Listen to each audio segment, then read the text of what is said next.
আল্লাহ বলেন দিনের উপরে যদি সত্য সত্যই টিকে থাকতে পারো, যত বাধা বিপত্তি ঝড় ঝাপটা আসবে আল্লাহ নিজে ওইটা দূর করে দেবে। এটা যে আল্লাহ নিজে দূর করে দিয়েছে। আমরা অনেকে মনে করছি ছাত্রদের কারণে, না, আল্লাহ নিজে দায়িত্ব নিয়ে এ পাথর সরিয়েছে। ছাড়া এ পাথর সরানোর জন্য শুধু ছাত্ররা না, আল্লাহ যদি নিজে দয়া না করতো কখনো এ জালেম পালাতো না।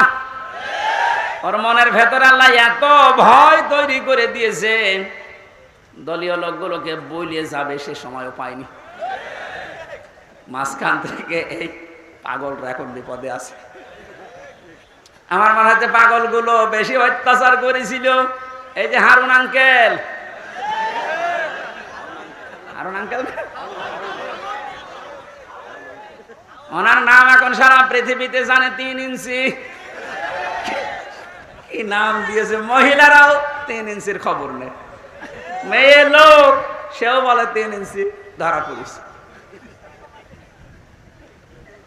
5 তারিখের পর থেকে আজকের এই 31 তারিখ পার হয়ে আজকের 1 তারিখ পর্যন্ত বারবার ঘোষণা দেখেছে আমাদের অভিভাবক যিনি, শুধু বাংলাদেশের না গোটা পৃথিবীর ইসলামী আন্দোলনের অভিভাবক তিনি এখন ডাক্তার শফিকুর রহমান। দূর থেকে উল্টাপাল্টা ধারণা করতে পারেন যে কি এমন উনি জেনারেল শিক্ষিত একটা ডাক্তার। আরে ভাই, তার ইখলাস জানেন, তার তাকওয়া জানেন, তার ইবাদতের খবর জানেন। আমি ছিলাম তার সাথে 4টা দিন। আমার তো মাঝে মাঝেই মনে হয় পৃথিবীতে কেউ যদি জিন্দা ওলি দেখতে চায়, ওই আস্তালায় গাছতলায় বসতলায় যারা বসে আছে বটতলায়, ওরা আল্লাহর ওলি না। আল্লাহর ওলি দেখতে চাইলে আপনি ওই লোকটার দিকে তাকিয়ে থাকবেন, ওটা জিন্দা ওলি। তার ইবাদতের মারটা আপনি খোঁজ পাবেন না। এই যে সকাল বেলায় এই 65 বছরের একটা মুরব্বী মানুষ, সকাল বলতে রাত 4:30টার সময় ডাক দেয়। ওই সময় হাতে হ্যান্ডকাপ দিয়ে পায়ে বেড়ি দিয়ে কোর্টে নিয়ে যাচ্ছে। তবে 1-2 কিলোমিটার না, এই কাশিমপুর থেকে একেবারে কোর্ট পর্যন্ত যাওয়া আসা করতে প্রায় 7-8 ঘন্টার সময় লেগে যায়। এত কষ্ট স্বীকার করে রাত 8টা 9টা 10টার সময় ওনারে নিয়ে আসতো। ওনার যেন দেরি হয়, যেন ওনার কষ্ট হয়। ঘরে আসার পরে দেখতাম, বলতাম মুরব্বী খাবার খাবেন না, ঘুমিয়ে পড়েন। আমার বলছে হামজা ঘুমাও। যত পাশেই ছিলাম মাঝে মাঝে জিজ্ঞাসা করতাম যে এত কষ্ট করে আসলেন, ঘুমাবেন না? আমারে বলছে ঘুমাও, আমি এখন কিছু সময় আল্লাহর জিকির করব, দরুদ শরীফ পড়ব। 2-2.5 ঘন্টা ঘুমিয়ে যে মানুষটা রাত 9:30 10টার সময় কোর্ট থেকে এসে 2 ঘন্টা 2.5 ঘন্টা পর্যন্ত ঘুমিয়ে এরপরে তাহাজ্জুদের নামাজে, হাফেজ কিনা আমি জানি না, যতটুকুই পড়তো এরপরে সেজদায় পড়ে যেত। 40-45 মিনিট 1 ঘন্টা দেখি সেজদায় পড়ে আছে।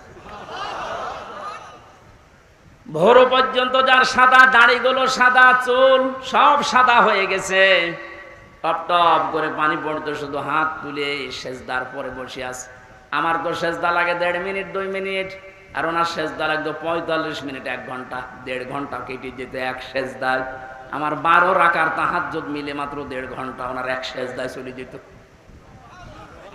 বাকি তাকওয়ার খবর তো বাস্তবে আপনি টের পাননি। প্রতি সোমবার বৃহস্পতিবার রোজা রাখার নিয়ম, কয়জন মহারথী আছে এখানে আমল করে?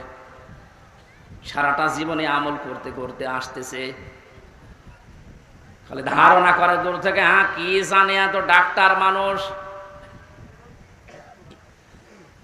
তার যে এলেমের বহর, একটা জেনারেল মানুষ হয়ে কোরআনে কারিম এরকম গভীর গভীর কথা বলা আমি বিশ্ববিদ্যালয়েও পাইনি।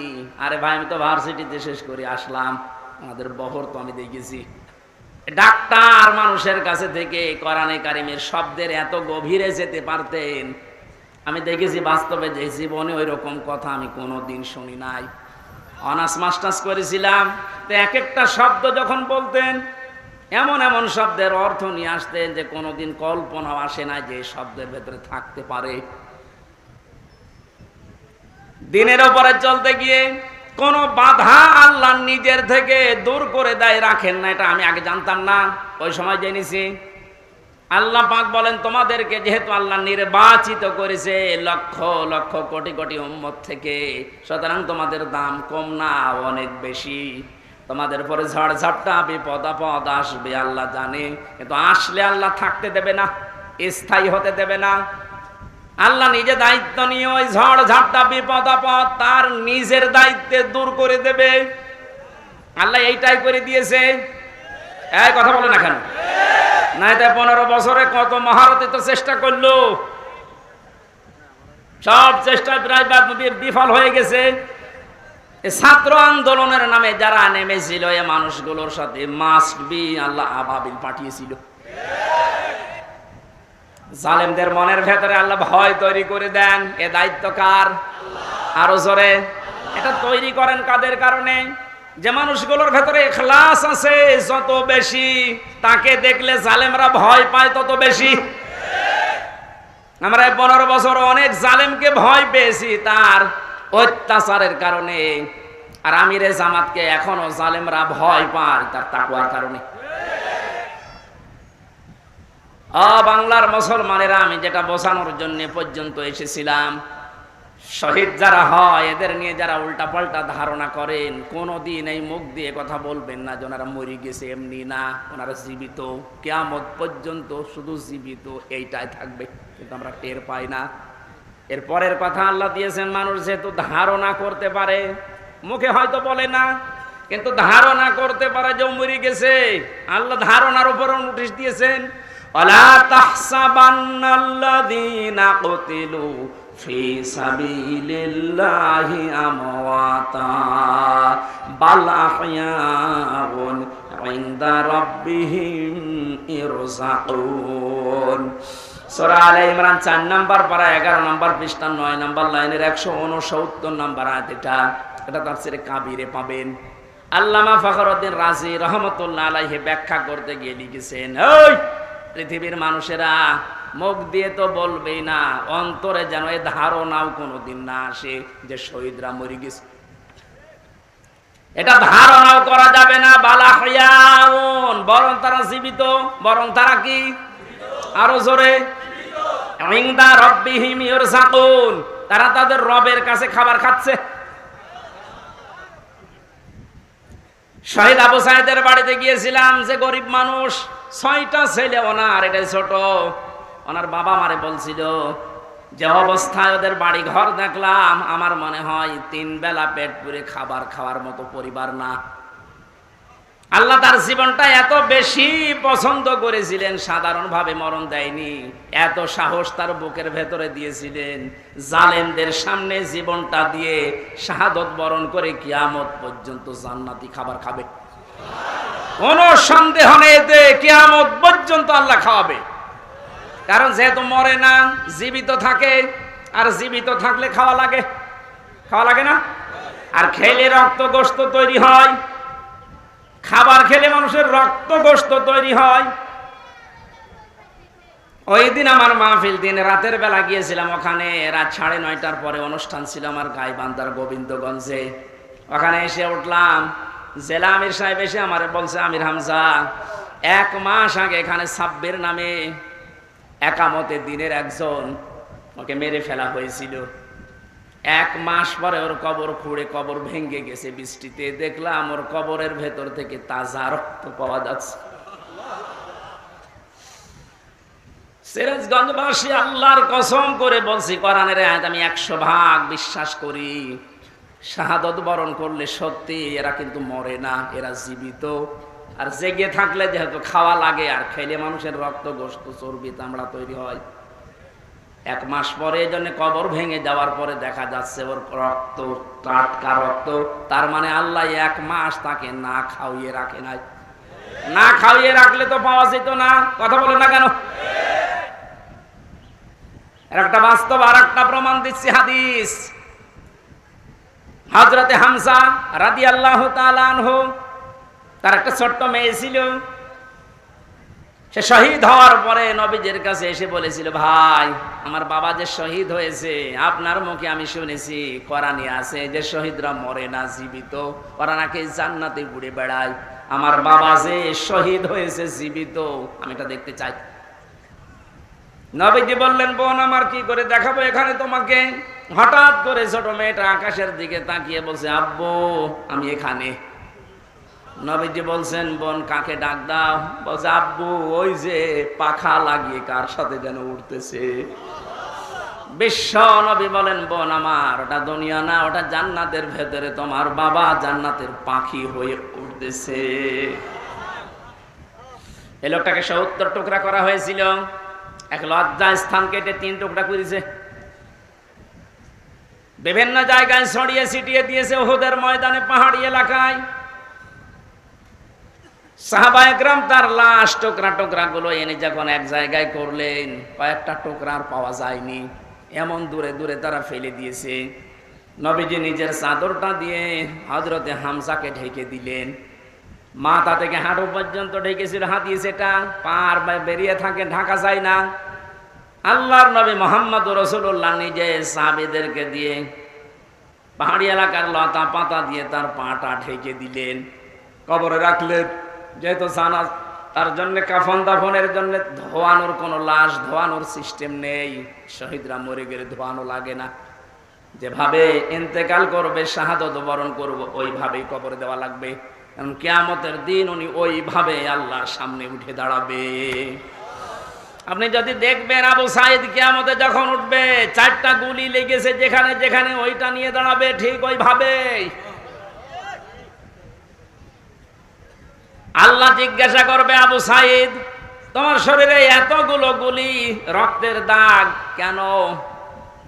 বলবে, আমি জালেমদেরকে হটানোর জন্য, মানুষের অধিকার প্রতিষ্ঠার জন্য চেষ্টা চালিয়েছিলাম। শেষ পর্যন্ত জালেমরা আমার বুকে, আমার পেটে, আমার মুখের উপরে গুলি লাগিয়েছে। যে সমস্ত জায়গায় গুলি লেগেছে, ওই জায়গাগুলো একেবারে জিন্দা নিয়ে তোমার সামনে আমি হাজির হয়ে গেছি। হযরতে হামজাকে আল্লাহর নবী কবরে রাখলেন। এই ডিস্টার্ব হচ্ছে কেন? ডাক দিয়ে বলেন হামজাকে, রব্বুল আলামিন, এই যে আমার চাচাকে আমি কবরে রাখলাম, এখন পর্যন্ত আমার চাচার উপরে আমি রাজি আছি, খুশি আছি। মাবুদ, আমি তোমার গোলাম হয়ে বলছি, তোমার রাসূল হয়ে দাবি করছি, আমার চাচা হামজার উপরে তুমি রাজি হয়ে যাও। নবীজি বলেন, যদি আমি রাজি হয়ে গেছি, আল্লাহ তুমি রাজি হয়ে যাও, আল্লাহ দেরি করবে?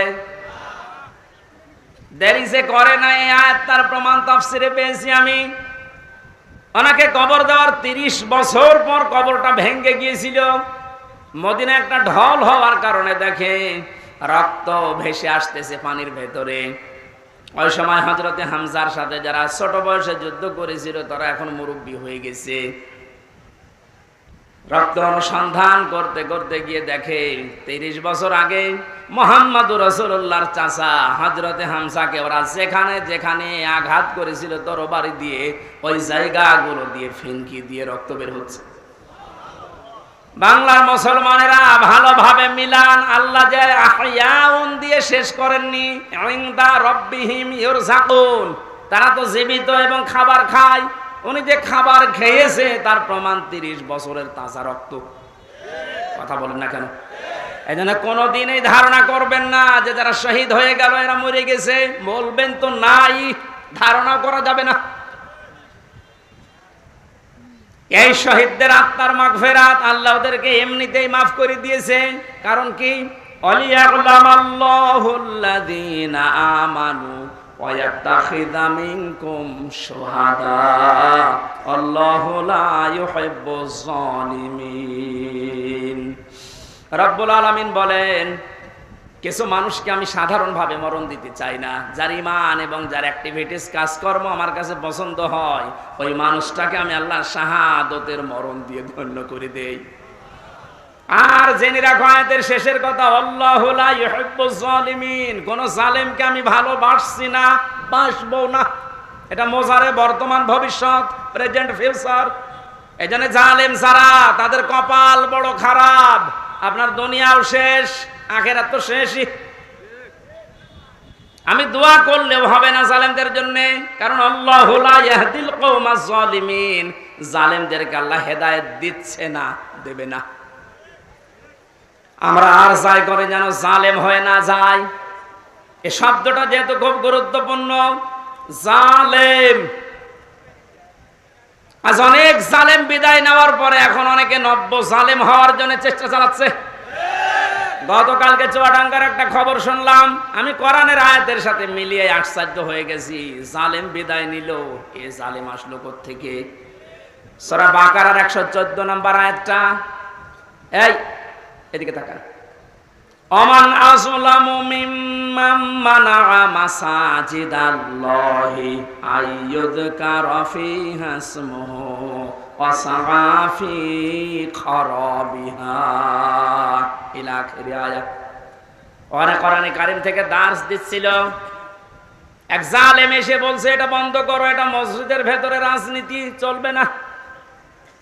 আমি মিলিয়ে দেখলাম কোরআনে কারিমের আয়াত আল্লাহ মনে হয় ওর নাম দিয়েই নাযিল করেছে। আমান আযলাম, আল্লাহ বলেন বড় জালেম দেখতে চাও? আমি আল্লাহর দৃষ্টিতে সবচাইতে বড় জালেম ওই লোকটা, মিম্মাম মানা মাসাজিদ আল্লাহ, যে লোকটা আল্লাহর মসজিদের ভেতরে নিষেধ করে, আইয়ুযকারা ফীহা ইসমুহু, তার নামের জিকির করতে, তার নামের আলোচনা করতে আল্লাহর ঘর মসজিদে যারা নিষেধ করে এরা আল্লাহর দৃষ্টিতে বড় জালেম। আমরা মনে করছি জালেম হয়তো বিদায় হয়ে গেছে, না, এখনো নব্য জালেম তৈরি হচ্ছে। এজন্য জালেম যদি কেউ হয়ে থাকেন, বুঝে হন আর না বুঝে হন, থামেন, আপনার কপালে আগুন লাগবে।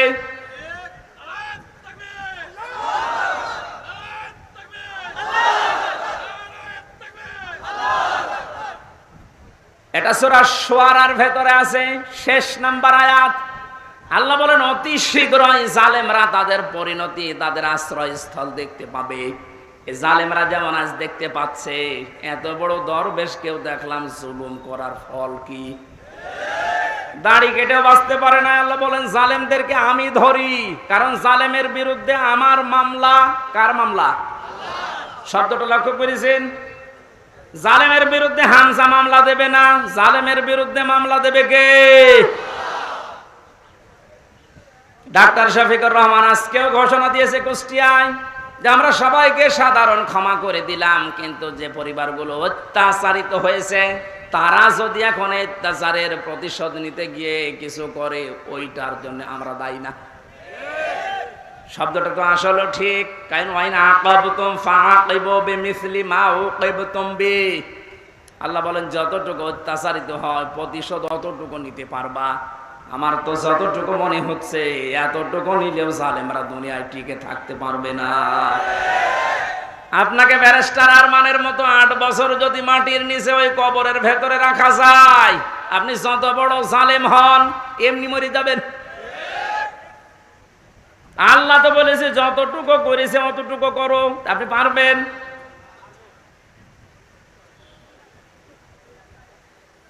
আমার উপরও যতটুকু অত্যাচার হয়েছিল, আমি চাই যাদের দ্বারা হয়েছে, যে মানুষগুলোর ইঙ্গিত হয়েছে, আমি ওই মানুষগুলোকে অতটুকু না করে ছাড় দেব না। যে যা বলে বলুক গা, এখন দাদা না মাফ করে দেন না, কিসের মাফ? কোনো মাফ নেই আপনার কারণে। আমার ছোট মেয়েটা আমার এখনো পর্যন্ত চেনে না। দোষ করে যদি আপনি শাস্তি দিতেন আমি মেনে নিতাম, কিচ্ছু জানি না আপনি কেন আমার জীবনে এই কাজ দিলেন। আর যেভাবে রেখেছিলেন আমাকে আর মাওলানা মামুনুল হককে, কোনো আলেমকে এত কষ্ট আমার বাংলাদেশে আমি আর শুনি নাই। আপনি আমার মতো একটা ছোট মানুষকে 24 ঘন্টা তালাবদ্ধ রেখে মনে হচ্ছে আমি ফাঁসির কন্ডেম ছেলে আছি, কত বড় অপরাধী। অথচ যে মামলাও দিয়েছিলেন, শাস্তি দিলেও 3 মাসের বেশি আপনি রাখতে পারেন না। এটা মূল্য চুরি মামলা। জালেমদেরকে মাফ করে দেওয়া মানে মজলুমের উপরে অবিচার করা। এক কথা বলছেন না কেন? সারা বাংলাদেশের 18 কোটি মানুষকে যদি এই আয়না ঘরের সাথে যারা জড়িত ছিল, সে যেই কয়জনই হোক, যারাই জড়িত এর সাথে, এদেশের 18 কোটি মানুষ যদি মাফ করে দেয়, ব্যারিস্টার আরমানের বউ মাফ করবে না। আপনি ওই জায়গায় থাকলে আপনারও মনে হতো না আমি মাফ করবো না। আপনি যদি প্রথমেই বলে দিতেন যে তাকে আমরা মেরে ফেলেছি, মেয়েটা অন্য জায়গায় বিয়ে করতে পারতো। এক কথা বলছেন এখন? এমন অবস্থায় রাখলেন তার বউটা বিয়েও করতে পারে না 8টা বছর।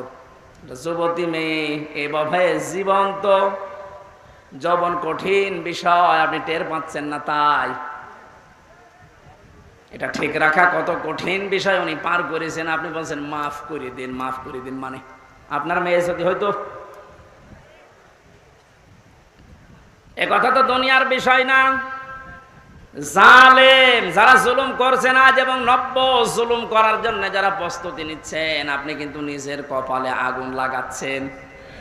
আল্লাহর ঘরের ভেতরে যদি আল্লাহর নাম, আল্লাহর কোরআনের কথা কেউ বলতে নিষেধ করে, এটা দুনিয়া সব চাইতে বড় জালেম।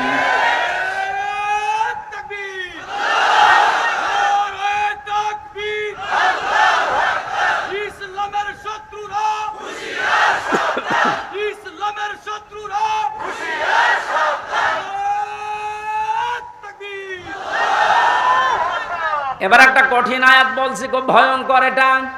আমি যে জালেম জালেম জালেম বলছি বারবার, কেন জানেন? কারণ জালেমদের বিরুদ্ধে আল্লাহ নিজে অভিযোগ দায়ের করবেন, নিজে মামলা ঠুকে দেবেন। ইন্নামাস সাবিলু আলাল্লাযীনা ইয়াযলিমুনান নাস। সূরা শুরার 42 নম্বর আয়াত প্রথম অংশে আছে, আল্লাহ পাক বলেন অবশ্যই আমি আল্লাহ নিজে মামলা দেব জালেমের বিরুদ্ধে, যারা মানুষ হয়ে মানুষের উপরে জুলুম করেছে, অত্যাচার করেছে। এজন্য বাংলার জালেমেরা আপনার দুনিয়ার জীবন শেষ, আর আখিরাত তো আপনি আল্লাহর মামলার আসামি। যিনি বিচারপতি, যিনি রায় দেবেন, তিনি যদি মামলার বাদী হয়, তা আপনি তো একেবারে সরাসরি খালাস পেয়ে যাবেন। বলেন না কেন? আমার মামলার যারা আসামি, যারা বাদী ছিল, যারা আমার মামলার যারা বাদী ছিল, তারা টাকা পয়সা বহু খেয়েছে আকিস গ্রুপের কাছ থেকে।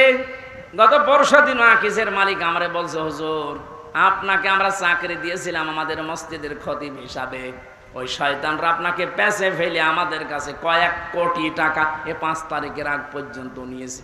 যদি 5 তারিখ না আসতো, ওরা এখনো টাকা নিত। আমার মামলার আয়ু যেই লোকটা, মেজানুর রহমান, টেকের হাটে বাড়ি, আমার মনে হয় ওরে পেলে পিটিয়ে মানুষ জনগণ মেরে ফেলবে। আর বাকিগুলোর নাম একবার বলেছিলাম ওই কুষ্টিয়ার এক মাহফিলে, তারা পরের দিন বলছে, হুজুর আর নাম বললেন না, কিছু হলে কিন্তু আমরা মারা পড়ে যাব। কেমন ভয় আছে জালেমরা দেখেন। তবে এই যে লোকটা, এই লোকটা 5 তারিখের আগের দিন 4 তারিখ রাত্রে টাকা নিয়েছে, এই মামলার আয়ুটা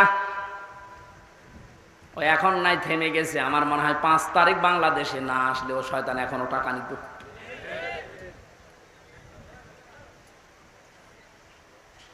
আপনারা তো আল্লাহর মামলার আসামি। আমার মামলা গত বৃহস্পতিবারে সব ঢিসমিস হয়ে গেছে, খারিজ করে দিয়েছে। বিচারপতি দেখে বলছে এটা মামলা হইলো, অথচ ওই বিচারপতি 5 তারিখের আগে বলতো এটা কিছু করা যাবে না। 5 তারিখের পরে এখন এই বৃহস্পতিবারে ও নিজে দেখে বলছে কি বিচার করব, কোনো মাল নেই। অনেক নিজে পড়ে পড়ে দেখছে, বলছে কোনো মাল ম্যাটারেস নেই, কি দেখে বিচার করব, যা সব বাদ, আমাদের সবাইকে খালাস দিয়ে দিয়েছে। এই যে খালাসি যখন দিয়ে দেবেন, তো 3 বছর আপনি বিনা কারণে জেল খাটালেন, কোন কারণে? খালাস দেওয়া মানে কি কোনো অপরাধ নেই, কোনো দোষ আমরা পাইনি নাকি? খালাস দেওয়া মানে তো এই, তাহলে দোষ তো আমার নেই, আপনি নিজেই প্রমাণ করে দিলেন। বিনা কারণে যে 3টা বছর নষ্ট করলেন। গতকালকে একজন মুসলমান হয়েছে পরশুদিন, আমার মনে হয় 3টা বছরে যদি আমি বাইরে থাকতাম, এই 20 সালের আগ পর্যন্ত 53 জন মানুষ মুসলমান হয়েছিল কোরআন শোনার পর। বের হয়ে একজন হয়ে গেল। 3 বছর থাকলে আমার মনে হয় এখনো পর্যন্ত 50 জনের উপরে মানুষকে আমি জান্নাতে নিতে পারতাম। আপনি সুযোগ থেকে বঞ্চিত করে দিলেন। এজন্য জালেম যারা, তারা হামজার মামলার আসামি না। হামজার মামলার আসামি তো হবেনই, কিয়ামতে আমি না পাপ করলে আপনি জান্নাত যেতে পারবেন না। আর সবচাইতে বড় দুঃখ আপনার জন্য, আপনি আল্লাহর মামলার আসামি। আল্লাহ আমাদের হেফাজত করুন জালেম হওয়া থেকে, বলেন আমিন। আমির জামাত শুধু একবার একটু ইঙ্গিত দিয়েছে, এক জালিমের হাত থেকে মুক্তি পেয়েছে, আর কোন জালিম যেন আমাদের মাথার উপরে বসতে না পারে। আর অনেকের এখন দেখছি চুলকানি আরম্ভ হয়ে গেছে। কোন কারণে আপনার চুলকানি আসবে? আপনি কি জালেম? তার মানে আপনি নিজের থেকে মনে মনে ভাবছেন যে আমি এগুলো করছি, সামনেও করব, আপনিও জালেম। ঠাকুর ঘরে কে রে? আমি তো কলা খাই। অনেকে আপনার নাম বলে বলেছে? বলেন কোন কারণে নিজের দিকে টেনে নেন?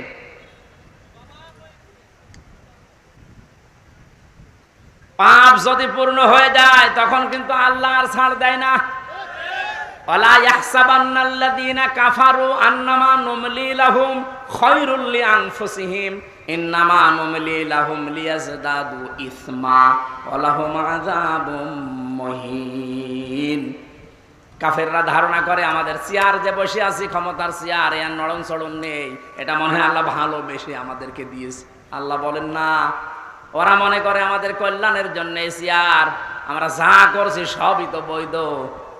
আল্লাহ বলেন তোদেরকে তোদের পাপের বোঝাটা পরিপূর্ণ করার জন্য আমি আল্লাহ চেয়ারে বসিয়ে রেখেছি। ওরা সর্বশেষ পাপের বোঝা পরিপূর্ণ করেছে ইসলামী আন্দোলন, একামতে দিন, জামাত ইসলামকে নিষিদ্ধ করার মাধ্যমে। এটা না করলে পাপের বোঝা পরিপূর্ণ হচ্ছিল না। যেই শয়তানগুলোর পরামর্শ এটা করেছিল, শয়তান এখন সব ডিম খাচ্ছে, সবগুলো ডিম খাচ্ছে, পচা ডিম। কথা বলে না কেন? লিয়াজদাদু ইসমা, ওদের পাপের বোঝা 5 তারিখের আগ পর্যন্ত পূরণ হয়নি। যেই করেছে 1 তারিখে, 4 তারিখের ভেতরে আল্লাহ সব কমপ্লিট করে দিয়েছে। আল্লাহুম আযাবুম মুহিন, ওদের জন্য অপমানজনক শাস্তি। এর চাইতে আর কত অপমান হবে বলেন? বলছিলেন না জাজেলা আমের যে কেক মারছে, আমার মনে হয় আমরাও সুযোগ পাচ্ছি না, সুযোগ পেলে আমরাও 2-1টা দিতাম। কারণ আপনারা যা করেছেন আমার সাথে, কম বেশি এই দেশে যদি 10 জন আলেমকে পরিস্থিতির দিক থেকে, এলেম আমল না, শুধু পরিস্থিতির দিক থেকে 10 জন মানুষকে সারা বাংলাদেশে চেনে, তার ভেতর আমি একজন। এটার ভেতর থেকে শুনতে শুনতে আসে যে হামজা বলে একজন আছে। গাড়িতে আসার সময় মায়ের কোলে বসে বসে কি খাচ্ছে, চিপস খাচ্ছে, আর বলছে ওই যে হামজা যাচ্ছে। তার মানে ও পেটের ভেতরে শুনে এসেছে যে হামজা নামে একজন আছে। এইরকম একটা পরিচিত মানুষের সাথে আপনি আমার মাজায় দড়ি দিয়ে, মায়ের ভেতরে বেড়ি দিয়ে, তাও ডান্ডা বেড়ি, হাতের ভেতরে আপনি হ্যান্ডকাপ দিয়ে, কালো কাপড় দিয়ে চোখ বেঁধে আপনি 11 ঘন্টা টাঙিয়ে রাখলেন, আপনি মানুষ? আবার যখন দড়ি দিয়ে টেনে নিয়ে যেত আদালত প্রাঙ্গণে, মনে হতো তো ছাগল টেনে নিয়ে যাচ্ছে। আর কয়েকতলা আছে তো, ওই অন্য জায়গা থেকে একে অন্যের সাথে তাকিয়ে টিপ্পনি কাটতো, ঠিকই হচ্ছে। এবার আমরাও বলি যে ঠিকই হচ্ছে।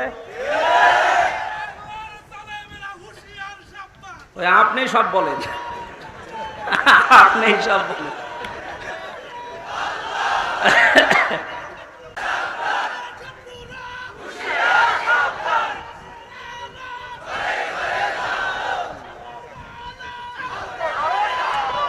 আলহামদুলিল্লাহ ভাই,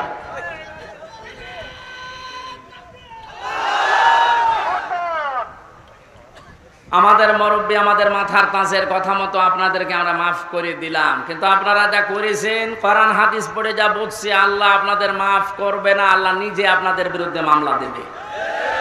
জালেম যারা এবং জালেম এখন যারা নতুন করে হচ্ছেন, আপনারা আল্লাহর মামলার কেসের আসামি। খুব গুরুত্বপূর্ণ বিষয়, এটা খেয়াল করে জীবন চালাবেন।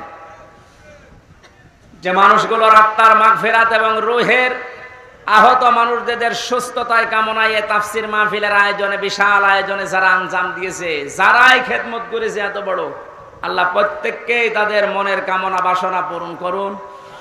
আমরা বারবার বলছি, আমরা কিন্তু এখনো পর্যন্ত বিজয় অর্জন করতে পারি নাই, আমরা শুধুমাত্র স্বাধীন হয়েছি কেবল। আমরা জুলুম মুক্ত হয়েছি, এখনো পুরোপুরি না, ষড়যন্ত্র তো থেমে নেই। এই জন্য আসল বিজয় হবে তখন যখন দেখব কোরআনে কারিম দিয়ে 56,000 বর্গ মাইল চলছে। কারণ এই দেশটায় 53 বছরে বাবা চালিয়েছে, স্বামী চালিয়েছে, চাচা চালিয়েছে, বুবু চালিয়েছে, ভাবি চালিয়েছে, সবই আমি না দেখিয়ে মুরব্বীরা দেখিয়েছে। এক কথা বলে না কেন? শুধুমাত্র এখন দেখতে বাকি আছে এইটা দিয়ে চললে কেমন লাগে, এইটা দিয়ে যেন সংসদ চলে, দেশটা চলে, দেখতে চান না?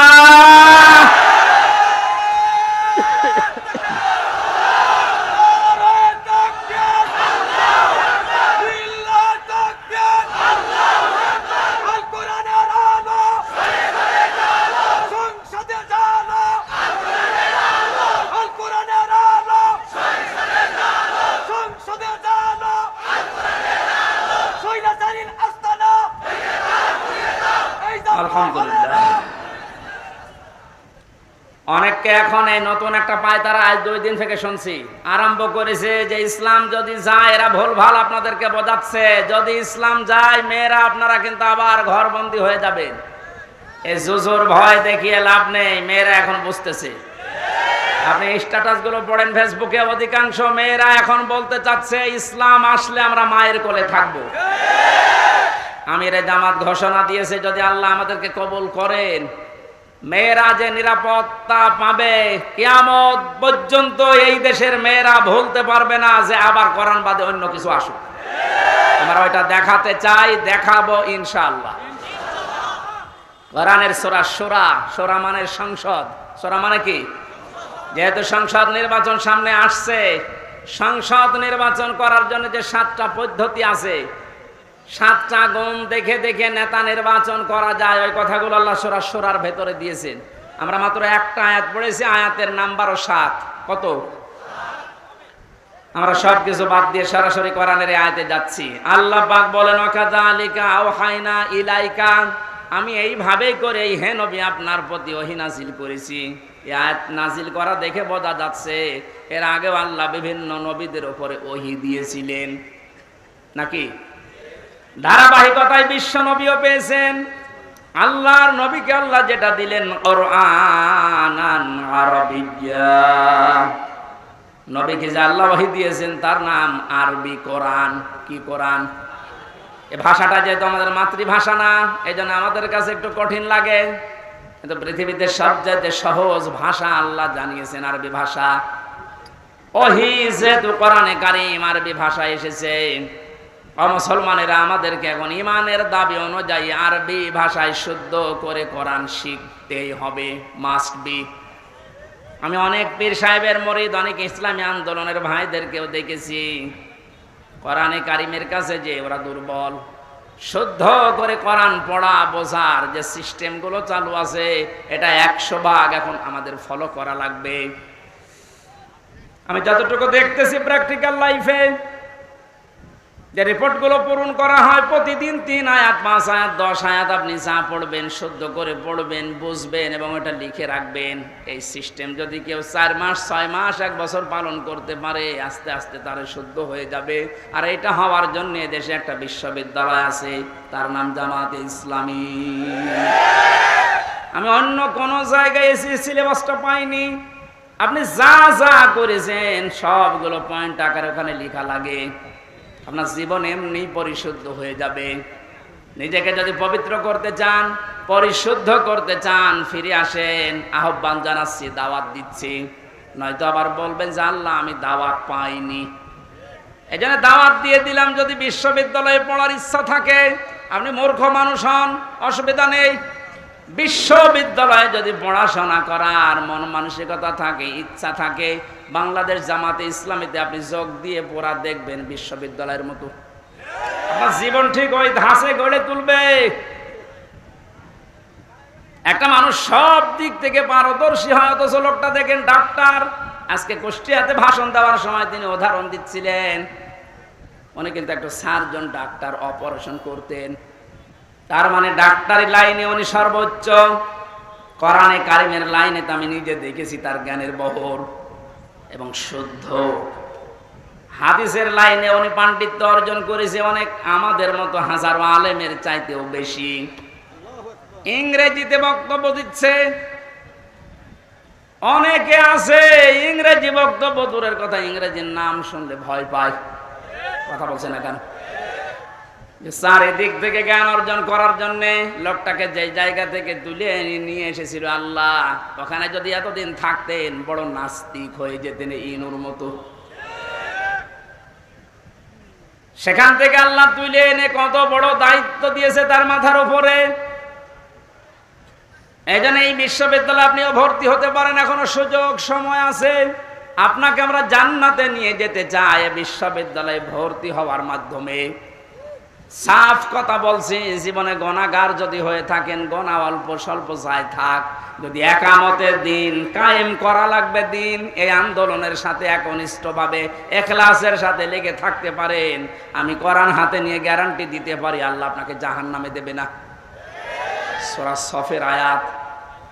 আবার বলছি, ইসলামী আন্দোলন যদি দুনিয়ায় করেন, একামতের দিন কায়েম করার জন্য ইখলাসের সাথে অ্যাক্টিভিটিস নিয়ে যদি ময়দানে থাকেন, কায়েম হলে ভালো, না হলেও আপনার অসুবিধা নেই।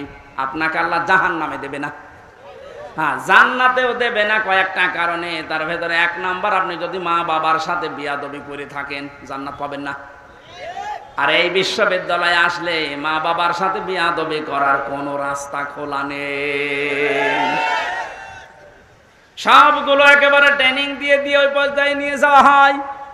মানুষের মতো মানুষ হওয়ার জন্যে, দেশ প্রেমিক মানুষ হওয়ার জন্যে এই দেশে ওপেন বলছি, ইসলামী ছাত্র শিবির ছাড়া কোনো রাস্তা খোলা নেই। আপনি যদি চ্যালেঞ্জ দিতে চান, নিয়ে আসেন অন্য সংগঠনগুলো, আমি একটা শিবিরের ছেলেকে নিয়ে যাব, তামাম দুনিয়া সব নিয়ে আসেন। 100 ভাগ না হলে আমি 99 ভাগ গ্যারান্টি দিতে পারি, ওদের চরিত্র যদি 100 ভাগের 10 ভাগ ঠিক হয়, এর চরিত্র 100 ভাগের 70 ভাগ ঠিক থাকবে।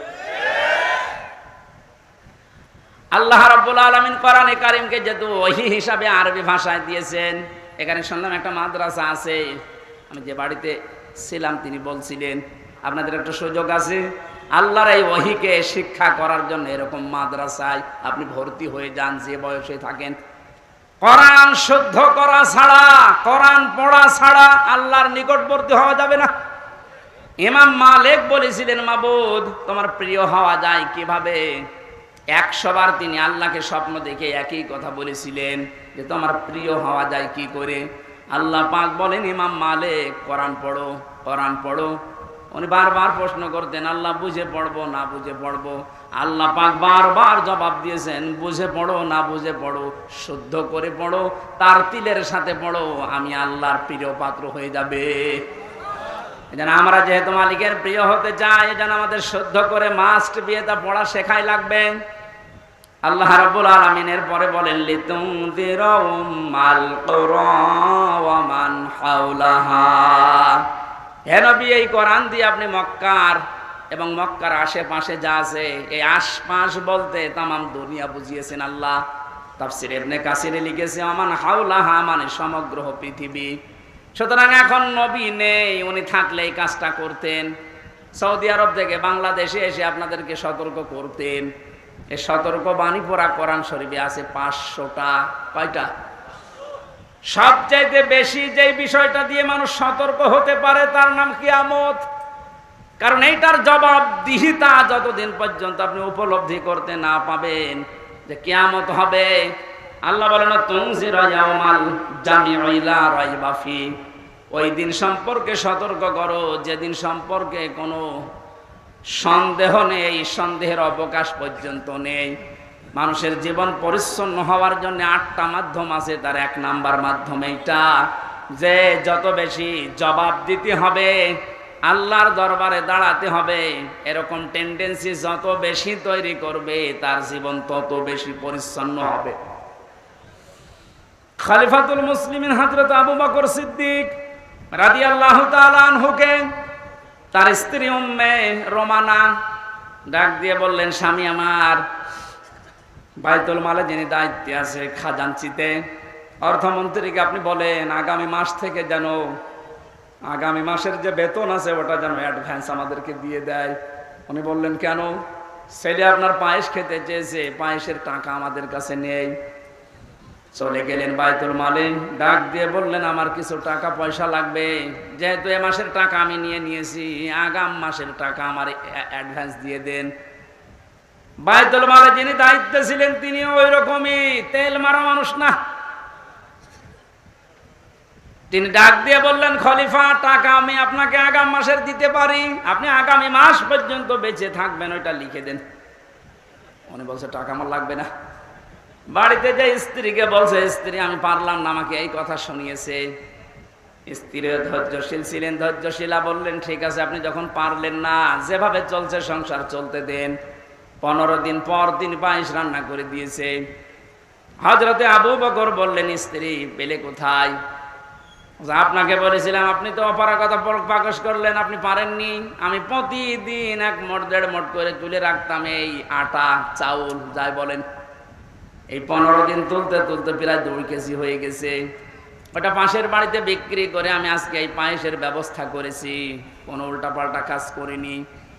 উনি বললেন ঠিক আছে সন্তান আব্দুল্লাহ ভালো করে খাও। দর দিয়ে চলে গেলেন বাইতুল মালের খাজানসির কাছে, বললেন বাইতুল মালের দায়িত্বে আছো, অর্থমন্ত্রী আগামী মাস থেকে আমার বেতন যদি 12,000 টাকা দিতে থাকো তো 2,000 টাকা কম দিও। কেন? কারণ 10,000 টাকা হলেও আমার সংসার চলে, এটা আমি দেখেছি। আমার মনে হচ্ছে এই যে কিয়ামতের জবাব দিতে হবে টেন্ডেন্সি তার ভেতরে কোন পর্যায়ে ছিল আপনি বলেন। আর 1628 জন মানুষ দায়িত্বে আছে, দায়িত্বে যে সরকার আছে থাক, এর এই 1628 জন মানুষ শুধু এখন যদি আবু বকরের মতো এই চিন্তা নিয়ে দেশটা চালায়, আমার মনে হচ্ছে 16 ঘন্টায় এই দেশটা একেবারে রোল মডেল হয়ে যাবে। এতদিন যারা রোল মডেল করেছিল, কি মডেল দেখিয়েছেন আপনি? কি মডেল দেখিয়েছেন? এটা একটা জরিপ পেলাম আজকে, এটা শোনালে আপনার মাথা খারাপ হয়ে যাবে। অবশ্যই চাক 2009 সালে পিলখানার নির্মম হত্যাকাণ্ড, আমার সাথে 1500 জন মানুষের, তার ভেতরে আমার মনে হয় 900 মানুষকে তো আমি পরিচয় করেছিলাম বিডিআর বিদ্রোহের নাম দিয়ে। এই 14-15 বছর বেকার তারা জেল খাটতেছে, কিচ্ছু জানে না, এমনও মানুষ আছে। পঞ্চগড়ে এক মুরব্বীর সাথে পরিচয় ছিল, বলছে আমি রিটায়ার্ড করবার 1 মাস পরে, অথচ আজ 15 বছর 14 বছর আমি জেলে আছি। 2013 সালে হেফাজতের কর্মীদের শাপলা চত্বরে যে নির্মম হত্যাকাণ্ড, 2014 সালে একক নির্বাচন, 2018 সালে কোটা আন্দোলনকারীদের নির্মম নির্যাতন, 2018 সালে নিরাপদ সড়ক আন্দোলনকারীদের নির্মম নির্যাতন, 2018 সালের নির্বাচনে গায়েবী ভোট, বিরোধী দলীয় নেতা কর্মীকে গুম খুন হত্যা এবং আয়নাঘর, 11 লক্ষ কোটি টাকা বিদেশে পাচার, তার ভেতরে এক দরবেশী 36,000 কোটি টাকা, এটা 11 লক্ষ কোটি। দলীয় প্রয়োজনে পুলিশকে ব্যবহার, বাক স্বাধীনতা কেড়ে নেওয়া, সর্বশেষ 2024 সালে কোটা আন্দোলনের নামে গণহত্যা। এর একটা অস্বীকার করতে পারবেন? আমি দেয়নি, বিবিসি দিয়েছে জরিপটা।